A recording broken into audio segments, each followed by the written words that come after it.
And don't think for 1 second that Dak Prescott does not need Ezekiel Elliott in order to play better.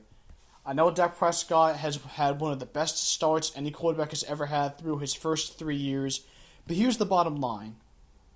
In games in which Ezekiel Elliott plays, the Cowboys are 28-12.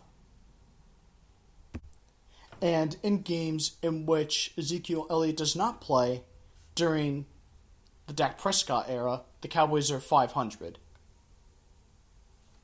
And the reason for that is simple. When Ezekiel Elliott is present, defenses will load the box, which will allow Dak Prescott to be able to throw the ball downfield. Granted, he doesn't do it often enough, although Amari Cooper has helped him be able to recognize his vertical passing game a little more.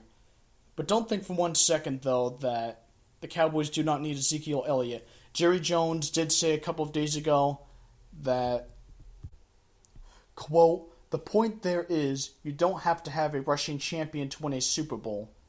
Emmett was the first one to do it," in reference to Emmitt Smith, the NFL's all-time rushing leader, Jerry Jones said a couple of days ago. Well, the problem with that is, and Ezekiel Elliott has won 2 rushing titles in his first 3 seasons, the problem is you have a quarterback who is so dependent on your rushing game, an effective running game, in order to be successful, that you do need Ezekiel Elliott to win a Super Bowl, Jerry. It's that simple.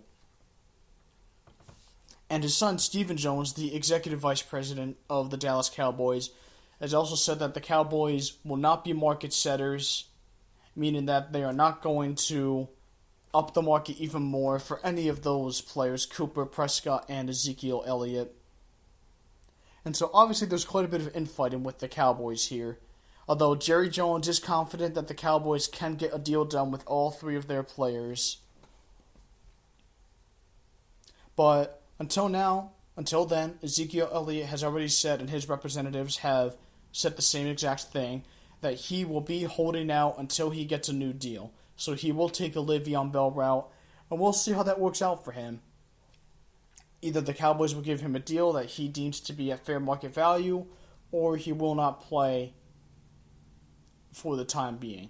And we will have to see how that pans out. And folks, that's all I have time for today, and as always, thank you for listening. And by the way, I am going to start taking your questions right here on my podcast, and I will answer each and every one of them. But please, keep them brief, keep them relevant, and keep them courteous, of course.